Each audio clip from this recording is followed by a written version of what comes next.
and they'd go from farm to farm until they found the best.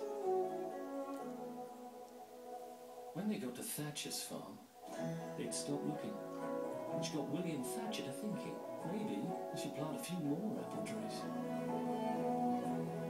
These days, nothing has changed. See one taste of Thatcher's gold, and you'll just know. Okay, so you want to watch the big game live, but you don't have Sky Sports.